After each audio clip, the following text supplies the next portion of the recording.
Hi hello friends, ಎಲ್ಲರೂ ಹೇಗಿದ್ದೀರಾ? Welcome to my channel Soumya's Prapanch. So ಇವತ್ತು ನಾನು ಮಾಡ್ತಿರೋದು ಕಷಾಯ. ಇದು ಕೋಲ್ಡ್ ಆ್ಯಂಡ್ ಕಾಫಿಗೆ ಒಳ್ಳೆ ರೆಮಿಡಿ ಇದ್ದಾಗೆ. ಇದನ್ನು ನಾನು ತೋರಿಸ್ತಿರೋದು ಯಾಕೆ ಅಂದರೆ ನಾನು ಕೆಲವೊಂದು ಎಕ್ಸ್ಟ್ರಾ ಇಂಗ್ರೀಡಿಯೆಂಟ್ಸ್ ಹಾಕಿದ್ದೀನಿ. ಸೊ ಇದರಿಂದ ನಮಗೆ ಕೋಲ್ಡ್ ಆ್ಯಂಡ್ ಕಾಫ್ಗೆ ತುಂಬ ಜಲ್ದಿ ಒಂದು ಒಳ್ಳೆ ರೆಮಿಡಿ ಸಿಗುತ್ತೆ 3 to 4 ಡೇಸಲ್ಲಿ. ಆ್ಯಂಡ್ ಇವೆಲ್ಲ ಇಂಗ್ರೀಡಿಯೆಂಟ್ಸ್ ಅದಕ್ಕೆ ಹಾಕೋದು. ಸೊ ಈ ಥರ ಸ್ಟವ್ ಮೇಲೆ ಒಂದು ಬಾಣಲೆಯಲ್ಲಿ ನೀರಿಟ್ಕೊಳ್ಳಿ. ಅದಕ್ಕೆ ಅರಿಶಿನ, ನೆಕ್ಸ್ಟ್ ಬಂದ್ಬಿಟ್ಟು ಅಜ್ವೈನದ ಎಲೆ ಇದು ಮತ್ತು ತುಳಸಿ ಎಲೆ ಇವೆರಡನ್ನು ಚಿಕ್ಕದಾಗಿ ಮುರಿದು ಹಾಕ್ಕೊಳ್ಳಿ. ಆ್ಯಂಡ್ ನೀಮ್ ಲೀಫ್ ಅಂದರೆ ಎಳೆದಾಗಿರುವಂತಹ ಬೇವಿನ ತೊಪ್ಪಲ ಅಥವಾ ನೀಮ್ ಲೀಫ್ ಅಂತ ಏನು ಕರಿತೀವಿ ನಾವು ಅದನ್ನು ಹಾಕ್ಕೊಳ್ಳಿ. ಸ್ವಲ್ಪ ಕಡಿಮೆ ಕ್ವಾಂಟಿಟಿಯಲ್ಲೂ ಕೂಡ ಹಾಕೊಬೋದು ನೀಮ್ ಲೀಫ್ ಅನ್ನೋದು.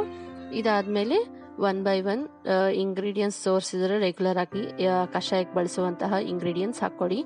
ಅದು ಬಂದ್ಬಿಟ್ಟು ಹಸಿ ಶುಂಠಿ, ನೆಕ್ಸ್ಟ್ ಬಂದ್ಬಿಟ್ಟು ಇದು ಬಂದ್ಬಿಟ್ಟು ಕೋಲ್ಡ್ ಆ್ಯಂಡ್ ಕಾಫ್ಗೆ ಒಳ್ಳೆ ರೆಮಿಡಿ ಇದ್ದಾಗೆ. ನೆಕ್ಸ್ಟ್ ಬಂದ್ಬಿಟ್ಟು ಚಕ್ಕೆ ಲವಂಗ ಹಾಕಿದ್ದೀನಿ, ಮೆಂತ್ಯ ಹಾಕಿದ್ದೀನಿ, ಮೆಣಸು ಹಾಕಿದ್ದೀನಿ, ಜೀರಿಗೆ, ಧನಿಯಾ. ಸೊ ಇವೆಲ್ಲ ಹಾಕಿದ ಮೇಲೆ ಒಳ್ಳೆ ಕುದಿ ಬರಬೇಕು.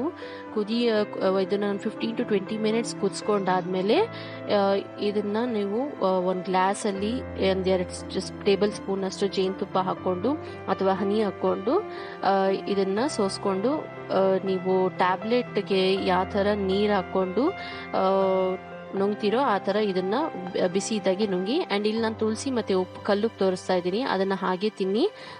ಕಾಫಿಗೆ ಒಳ್ಳೆ ರೆಮಿಡಿ ಇದು. ಒಂದು 3 days 4 days ತೊಗೊಳ್ಳಿ ಕಂಟಿನ್ಯೂಸ್ ಆಗಿ. ಸೊ ಇದ್ರಾಗ ನಾನು ಎಕ್ಸ್ಟ್ರಾ ಇಂಗ್ರೀಡಿಯೆಂಟ್ಸ್ ಹಾಕಿರೋದ್ರಿಂದ ನಾನು ಈ ಕಷಾಯನ ತೋರಿಸ್ತಾ ಇರೋದು. ನೀವು ರೆಗ್ಯುಲರ್ ಟ್ಯಾಬ್ಲೆಟ್ಸ್ ತೊಗೊಳ್ತಾ ಇದ್ರೂ ಪರವಾಗಿಲ್ಲ, ಇದನ್ನು ಮಾಡ್ಕೊಂಡು ಕುಡೀರಿ, ತುಂಬ ಚೆನ್ನಾಗಿ ಇರುತ್ತೆ.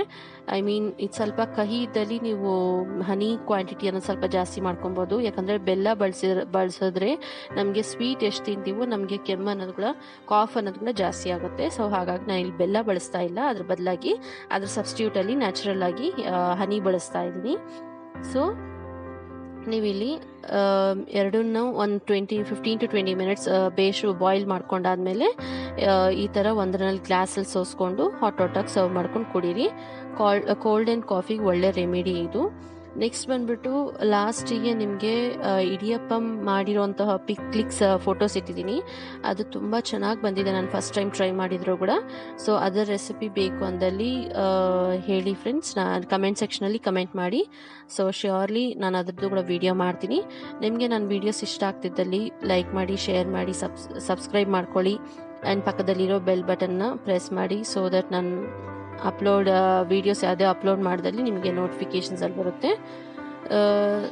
ಸೊ ಕಷಾಯದಲ್ಲಿ ನಾನು ಎಕ್ಸ್ಟ್ರಾ ಆಗಿ ಬಳಸ್ತಾ ಇರೋದು ತುಳಸಿ, ಅಜ್ವೈನದ ಎಲೆ ಮತ್ತು ನೀಮ್ ಲೀಫ್. ಸೊ ಹಾಗಾಗಿ ನಾನು ಕಷಾಯ ಮಾಡಿರೋದು ತೋರಿಸಿರೋದು.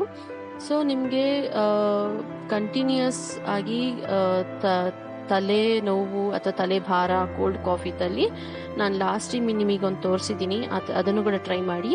ನೆಕ್ಸ್ಟ್ ಇದು ಬಂದ್ಬಿಟ್ಟು ನೀಮ್ ಎಲೆ ಅಂದರೆ ಬೇವಿನ ಎಲೆ, ನೀಮ್ ಲೀಫ್ ಮತ್ತು ಅರಿಶಿನ ಹಾಕಿ ನಾನು ಹಳೆ ಮಿಕ್ಸಿಯಲ್ಲಿ ಪೇಸ್ಟ್ ಮಾಡ್ಕೊಂಡಿದ್ದೀನಿ ತುಂಬ ಫೈನಾಗಿ. ಇದು ನಿಮಗೆ ಸ್ಕಿನ್ ಇಚ್ಚಿಂಗ್ ಇದ್ದಲ್ಲಿ ಅಥವಾ ಬಾಣ್ತಿ ಅಂತ ಹೇಳ್ತಾರಲ್ಲ, ಅಂದರೆ ನೀವಾಗಿ ಮದರ್ಸ್ ಜನ್ಮ ಕೊಟ್ಟಿರ್ತಾರೆ ಹಾಗೆ ಅಂತ ಮದರ್ಸ್ಗೆ ಈ ಬೇವಿನ ಪೇಸ್ಟ್ ಅನ್ನೋದು ತುಂಬ ಒಳ್ಳೆ ಯೂಸ್ಫುಲ್ ಆಗುತ್ತೆ. ಯಾಕಂದರೆ ಸ್ಕಿನ್ ಅನ್ನೋದು ಇಚ್ಚಿಂಗ್ ಇದ್ರೆಗಿನ ಚಿಕ್ಕ ಮಕ್ಕಳಾಗಲಿ ದೊಡ್ಡವರಾಗಲಿ ಅಪ್ಲೈ ಮಾಡಿಕೊಂಡು ಸ್ನಾನಕ್ಕೆ ಹೋಗೋಕ್ಕಿಂತ ಮುಂಚೆ ಒಂದು 15 ಮಿನಿಟ್ಸ್ ಆದಮೇಲೆ ಸ್ನಾನ ಮಾಡ್ಕೊಳ್ಳಿ. ಆ್ಯಂಡ್ ಆದಮೇಲೆ ನಾರ್ಮಲ್ ಪೌಡರ್ ಅಪ್ಲೈ ಮಾಡಿ ಈ ಥರ ಒಂದು ಪ್ಲಾಸ್ಟಿಕ್ ಬಾಕ್ಸಲ್ಲಿ ಎತ್ತಿಟ್ಕೊಳ್ಳಿ.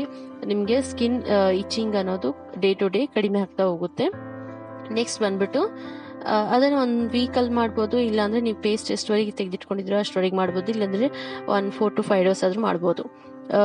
ನೆಕ್ಸ್ಟ್ ಬಂದ್ಬಿಟ್ಟು ಇದು ಕೂಡ ನಾನು ಕೋಲ್ಡ್ ಕಾಫಿಗೆ ಅಂತಲೇ ತೋರಿಸ್ತಾ ಇರೋದು. ನೀವು ತಲೆಗೆ ಸ್ನಾನ ಮಾಡ್ಕೊಂಡಾದ್ಮೇಲೆ ಹೆಡ್ ಬಾತ್ ಮಾಡಾದ್ಮೇಲೆ ಈ ಥರ ಒಂದು ತೆಂಗಿನ ಚಪ್ಪೆ ಇಟ್ಕೊಂಡ್ಬಿಟ್ಟು, ಯಾಕಂದರೆ ನಮ್ಗೆ ಚಾರ್ಕೋಲ್ ಸಿಗೋದನ್ನೋದು ಕಡಿಮೆ ಅಲ್ವಾ. ಸೊ ಚಾರ್ಕೋಲ್ ಇಲ್ಲದ್ರೆ ಈ ಥರ ಕೋಕೋನಟ್ ಶೆಲ್ ಅಂದ್ಬಿಟ್ಟು ಈ ಥರ ಸ್ಟವ್ ಮೇಲೆ ಇಟ್ಕೊಂಡು ಅದು ಬೆಂಕಿ ಹಿಡ್ಕೊಳೋವರೆಗೆ ಆ ಥರ ಸ್ಟವ್ ಮೇಲೆ ಇಟ್ಕೊಳ್ಳಿ. ನೆಕ್ಸ್ಟ್ ಒಂದು ಚಿಕ್ಕ ಪ್ಲೇಟಲ್ಲಿ ನಾನು ಜೋಳದಿಟ್ಟು ಮತ್ತು ಅರಿಶಿನ ಇವೆರಡನ್ನ ಮತ್ತು ಸಾಂಬ್ರಾಣಿ ಪುಡಿ ಇದ್ರೆ ಸಾಂಬ್ರಾಣಿ ಪುಡಿ ಸೇರಿಸ್ಬೋದು, ಇಲ್ಲ ಅಂತಂದರೆ ಧೂಪ್ ಸ್ಟಿಕ್ ಬಂದ್ಬಿಟ್ಟು ಹಾಕ್ಬೋದು. ಆ ಮೂರನ್ನ ಜಜ್ಬಿಟ್ಟು ಈ ಥರ ಪೌಡರ್ ಮಾಡ್ಕೊಳ್ಬೇಕು. ನೆಕ್ಸ್ಟ್ ಬಂದ್ಬಿಟ್ಟು ಇದನ್ನು ಬಂದ್ಬಿಟ್ಟು ತೆಂಗಿನಕಾಯಿ ಶೆಲ್ ಅನ್ನೋದು ನೀವು ಸಾಂಬ್ರಾಣಿ ಯಾವ್ದ್ರಲ್ಲಿ ಕೊಡ್ತೀರೋ ಆ ಥರ ಕೊಟ್ಬಿಟ್ಟು ಅದು ಬೆಂಕಿ ಎಲ್ಲ ಆರುವರೆಗೆ ಆಚೆಗಡೆ ಇಟ್ಟು ಇಡಿ. ಆ್ಯಂಡ್ ನಾನು ಇದು ಹೇಳಿದ್ನೆಲ್ಲ ಧೂಪ್ ಸ್ಟಿಕ್ ಯೂಸ್ ಮಾಡಿದ್ದೀನಿ ಇಲ್ಲಿ. ನಿಮ್ಮ ಕಡೆ ಸಾಂಬ್ರಾಣಿ ಪೌಡರ್ ಇದೆ ಅದನ್ನು ಯೂಸ್ ಮಾಡ್ಬೋದು. ಈ ಮೂರನ್ನ ಮಿಕ್ಸ್ ಮಾಡಿಕೊಂಡು ತಲೆಗೆ ನೀವು ತಲೆ ಸ್ನಾನ ಮಾಡ್ದಲ್ಲಿ ನೀವು ಇದನ್ನು ಆ ಪೌಡರ್ ಹಾಕ್ಕೊಂಡು ಹೊಗೆ ಕೊಟ್ಕೊಂಡ್ರೆ ತುಂಬ ಚೆನ್ನಾಗಿರುತ್ತೆ.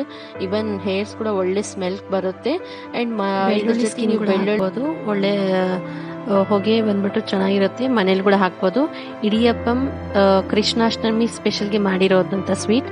Thanks for watching my video friends.